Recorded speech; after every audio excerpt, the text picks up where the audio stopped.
Hi guys, it's Miss Burton. I am going to attempt to draw this butter dish.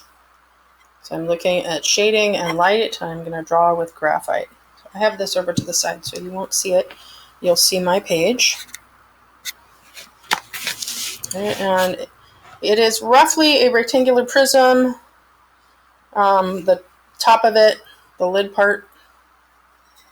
Okay, and I'm going to be drawing it at an angle. On the top of this is roughly a sphere, almost a hemisphere, the way that it's kind of cut in half, but I'm going to look at the way the light is hitting on it. You can see cast shadows, core shadows here, highlights, reflections, etc. So the first thing I'm going to look at is the basic shape, and it's a little tricky for me the way I have it set because I have it kind of behind me. So trying to figure out how to draw that. I'm going to rotate it a little bit until I get it sitting in a direction that makes it easier for me to draw. Maybe I'll move it around a little bit.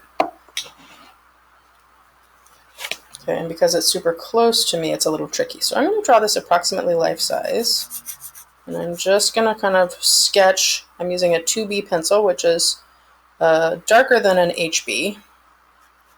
HB is the same as a number 2, which is what many people use for writing or drawing. So I'm just kind of trying to find the basic shape here. It kind of curves down and then is mostly straight. It comes across, and at some point it bumps into the little handle on the top. Like I said, it's not a perfect sphere. It's more of almost a hemisphere or a half circle that's been extruded or pushed into space. So I'm just kind of trying to find that shape, and that's why we sometimes do sketchy lines, which are these little hairy looking things. So if I need to find an outline, I would go back over it stronger. There are times when you just want to be able to draw a continuous line, and this is not one of those times. I'm really looking at the overall shape, and then, so it has a little stem that comes off it. It's almost like a mushroom. Okay, and then underneath it's also rounded. You can see that this kind of comes around. So the trick here is to see where are the darker areas. Now this line is going to continue behind it. Like I said, I'm doing this almost life size. In fact, this feels like it might be a little bigger in my drawing. Okay, and I want to draw lines, but there aren't really lines here. There are just kind of areas that are shaded, and I think this needs to come out a little bit more. You can hear my kitten in the background coming in from outside. So I'm starting out by just kind of laying out the overall shape here. And so what I'm seeing instead of a line here is an area of darkness. And this is a ceramic piece, and it's shiny. It has reflections and highlights on it. So that's kind of tricky. And it's sitting on a dish. So this is the lid sitting on the dish, and this part goes down behind. So I can't see the back side over there. So I have to be careful how I draw this. This should be coming out a little more at an angle. This is kind of coming down to me. There's reflected light here. So I've chosen kind of a tricky piece to draw.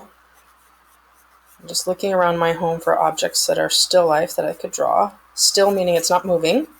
Life, not meaning that it's a living object, but that it's in front of me. It's physically, three-dimensionally in front of me. I'm sitting in three-dimensional space with it.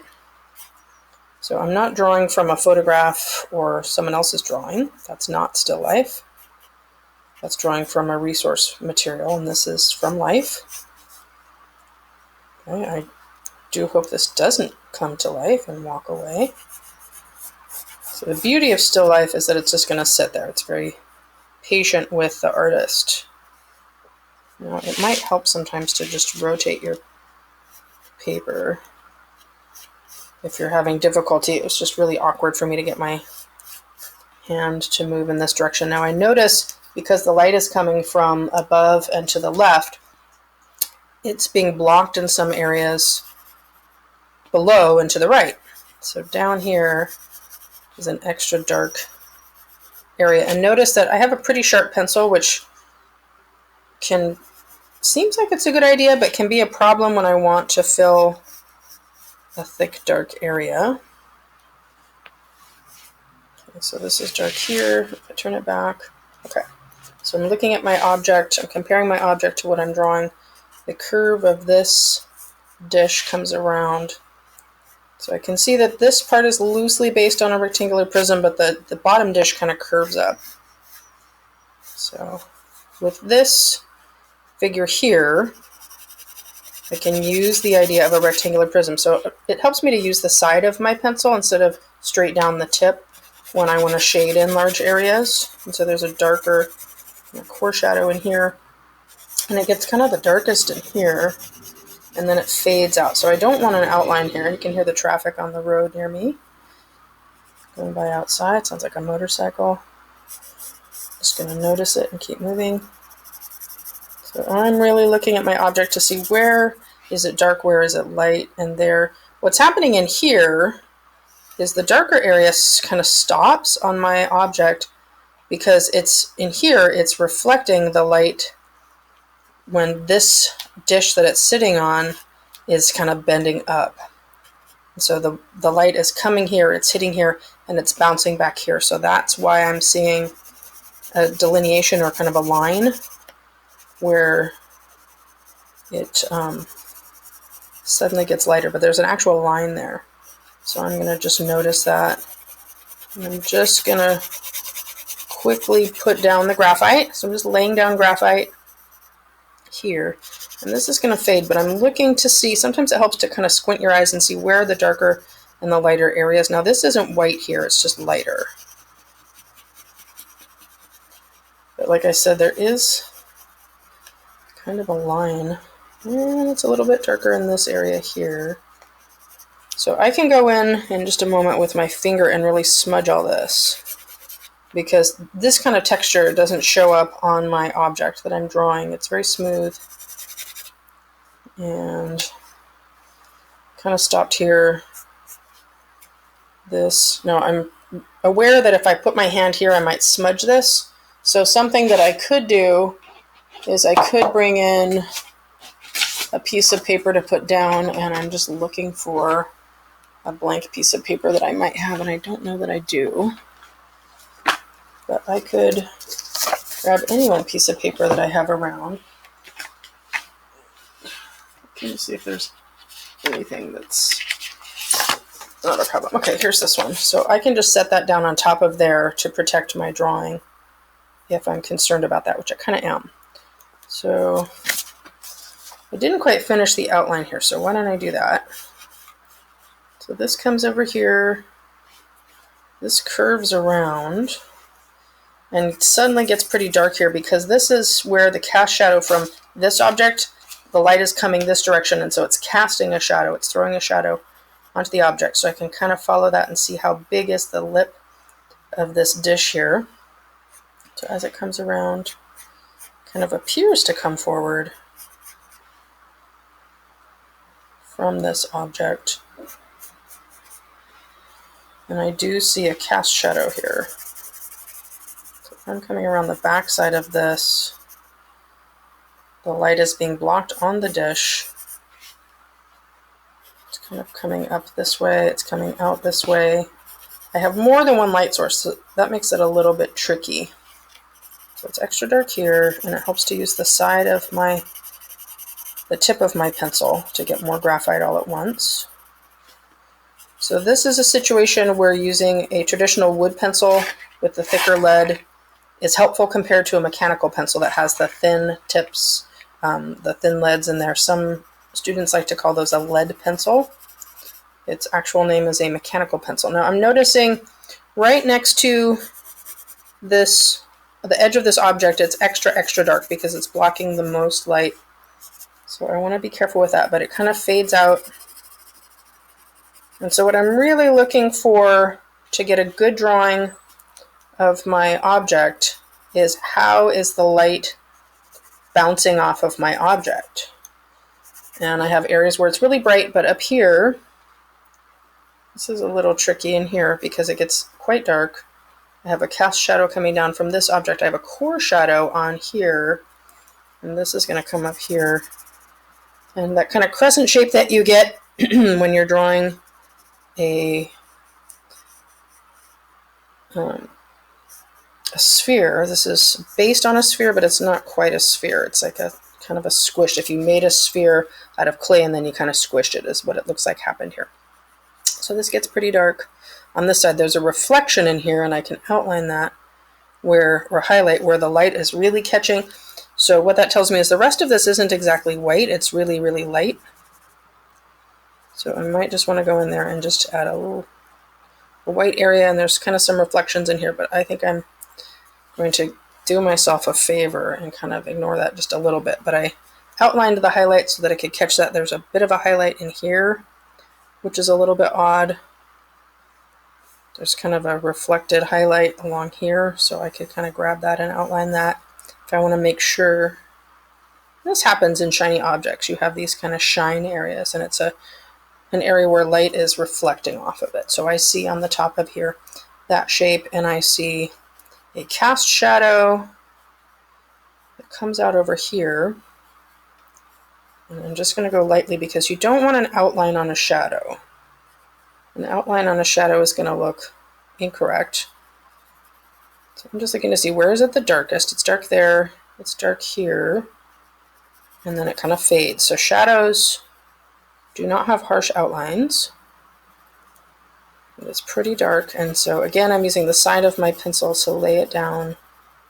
When I get to the edge, I don't want to go in and outline it. If you look at your shadows, they're fuzzy. Now I see a second shadow because I have two lights right above here. I have one coming from my document camera, and then I have a lamp above that. And so I'm getting two separate cast shadows.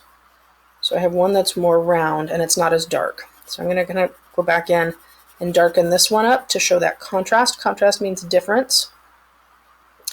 And I do see some little highlights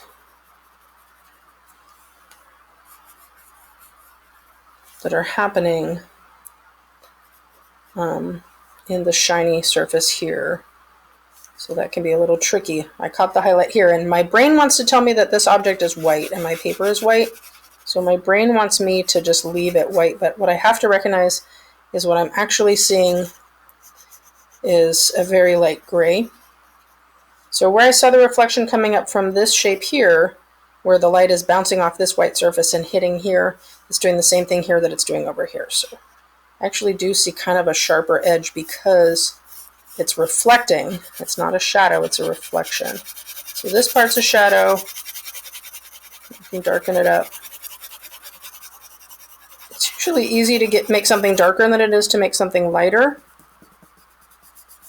I'm going to go in and smudge this with my fingertip. I'm not going to worry about getting graphite on here. It's not going to hurt me.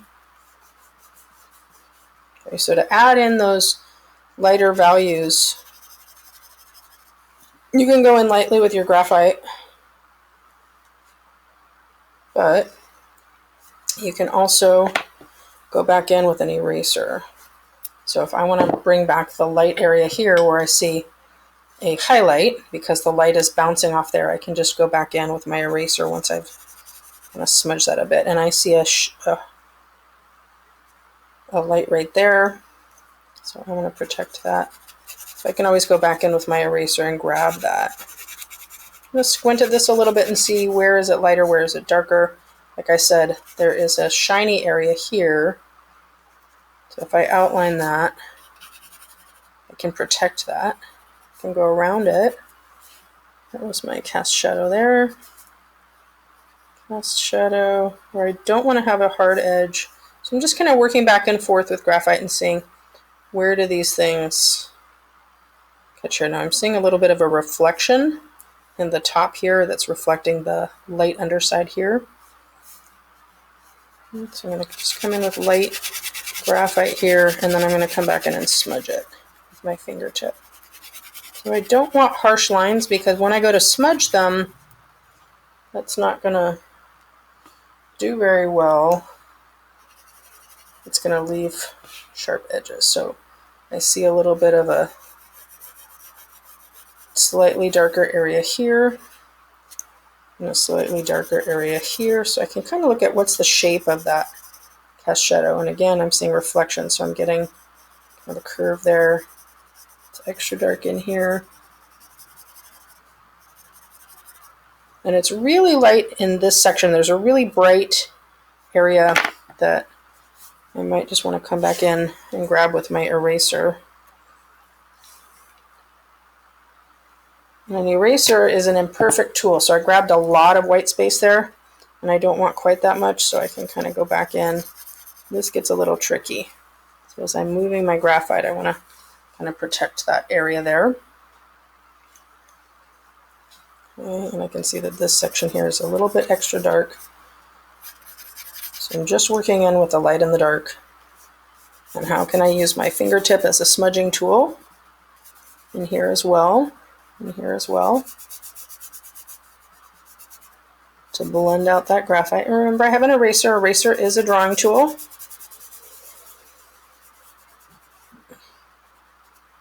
I can kind of push the graphite back and forth. This isn't as smudged as I would like. I'm just going to lightly go in and grab that edge, define that edge a little more, because that's a pretty sharp area there.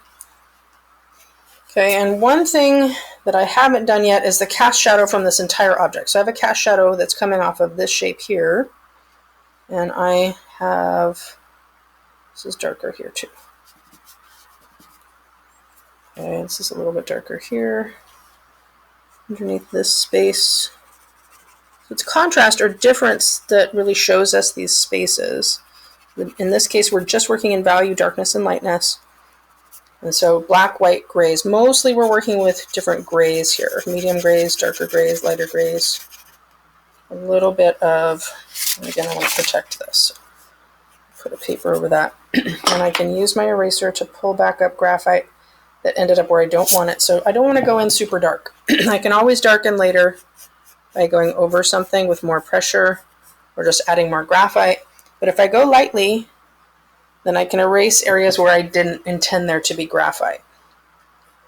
If you go in dark, I see this is a very, very common mistake that art students make, is that they just go in too dark, like they're really excited and they just go in too dark, or they think that somehow it's better to be strong and bold, to be sure of yourself, and you don't need to do that. That's not necessarily a good idea in this situation. I think it's a little bit darker around the edge, and then it kind of fades in. It's a little lighter in here. Okay, so I'm just using shading here, not just outlines. This is all about shading to show lighter and darker. Okay, and then in here, it's looking to see how the light is blocked. So I have a sketched edge where it's kind of lumpy, and eventually I want to smooth that out. So if I can work on getting a better straight line, straightish line, I don't need to trace anything to get that line. I know that there's a cast shadow right here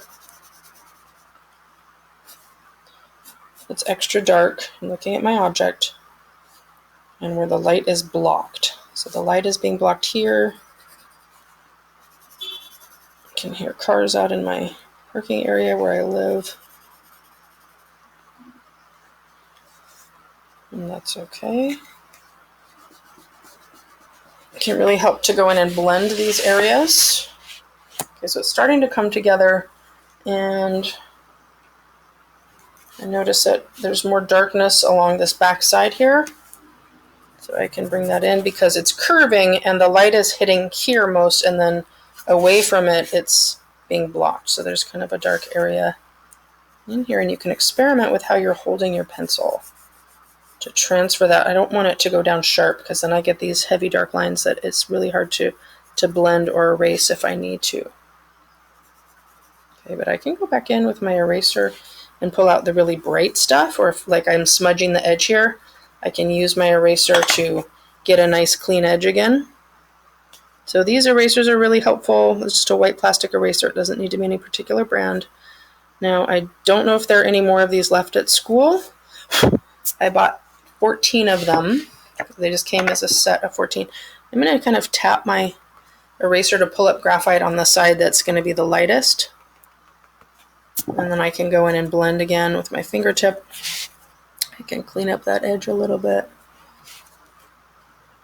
Okay. But really, the contrast that's here, since I have some bright areas, remember I was protecting these reflected areas, I can go back in with my eraser and kind of pull that back out. And pull that section out. I had protected an area, and that's okay to have a little bit of an outline, but it doesn't look as real as it could if it was just the lighter area showing up. But that's tricky. So I can use my eraser where I see that it's brighter. So I'm kind of what I call pushing and pulling the graphite to get to the darkness that I'm really seeing. So my goal is to really, really look at my object here and have it tell me what it looks like instead of me guessing. This is me getting to know this object, so I'm looking to see where is it showing me that it's darker that I need to add in here. And there is a strong cast shadow underneath this front edge. So the light is coming, so I can kind of outline that. The light is coming out here, and this top section is blocking the light, so I can see that there's a shadow that's coming off this edge, but then it curves because that's this part casting a shadow, and then it's this bigger part casting a shadow. I'm just looking to see where does that shadow, I'm making it go too far. That shadow kind of follows along here.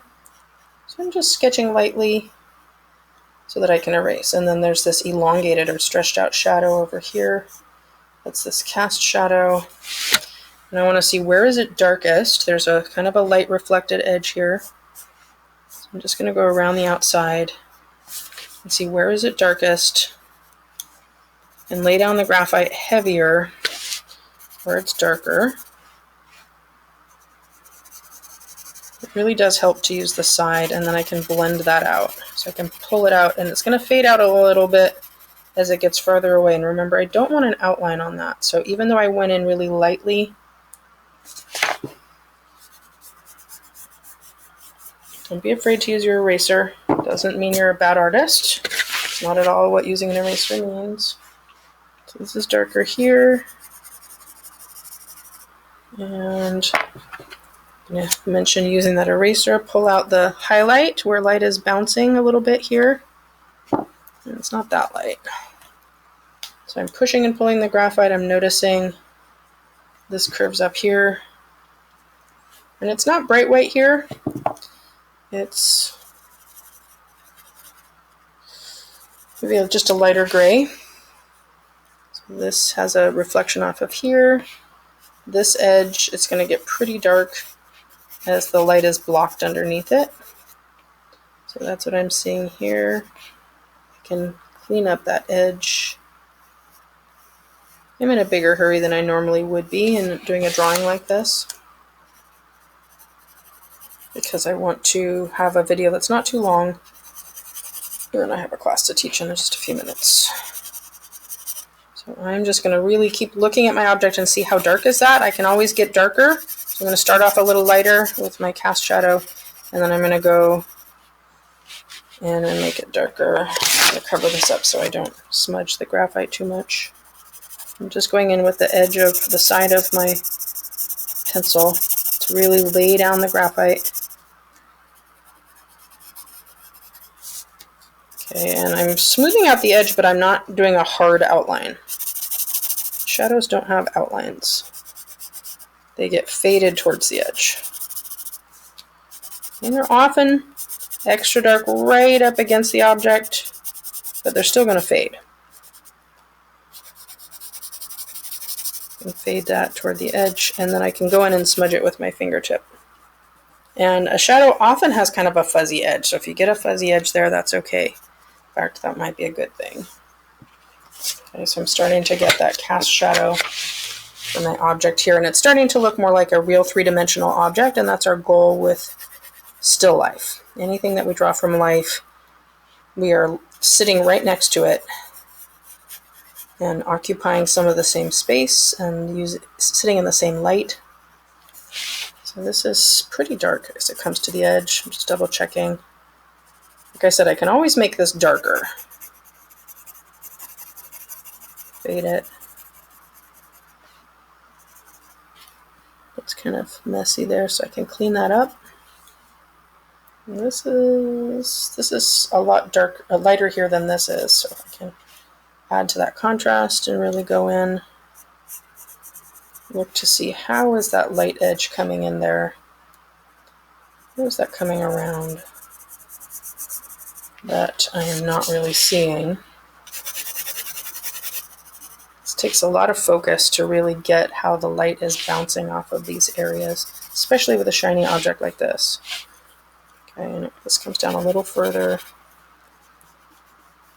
I notice I'm working on one section and I keep getting pulled to another. So I see highlight coming in here. Can bring in my eraser and pull that out. Okay. Blend this in a little bit. And find that outline of my cast shadow here. Notice how dark that is. This shadow is so much darker than the object itself. So even if my object isn't white, I mean, my brain knows that it was painted or glazed white ceramic, but as light bounces off of it, some areas are appearing in shadow. Okay, so I'm trying to even out my shadow there, checking my time. I want to go in and smooth out my cast shadow. I don't want it to be so lumpy. I've got extra dark in here, so I can kind of blend that in.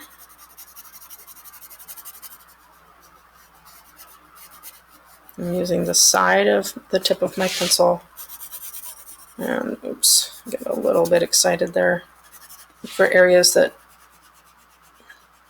are extra dark, that don't have any reason to be extra dark, try to blend them.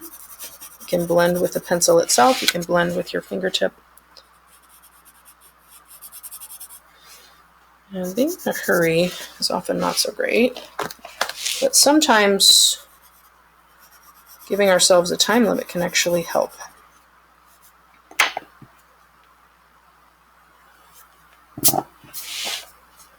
I love that. I can see that it's lighter than what's around it, so I keep wanting to leave that bright white, but it's not bright white. When I look at it, I can see that that's not bright white there. It's just a lighter gray. Okay. Come up to the edge where I drew my shadow, and it kind of fades here. So I want to get darker as I get closer to the object because more light is being blocked, and then there's other light sources around me, so they're kind of bringing light in here, which is why I don't have a sharp edge. Okay, and this kind of comes up like this.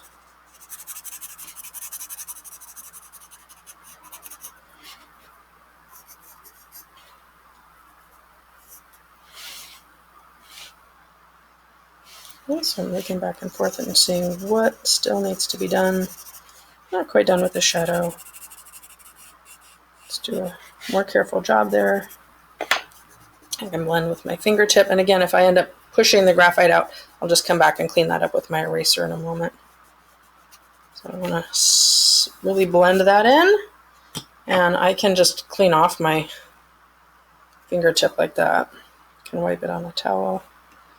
And if I'm erasing around the edge of my shadow and it gets too sharp, I can just come back with my fingertip and kind of smudge that a little bit in a minute. But I had graphite in places where I didn't want it, so I'll double check the shape of that and just kind of blend that out a little bit.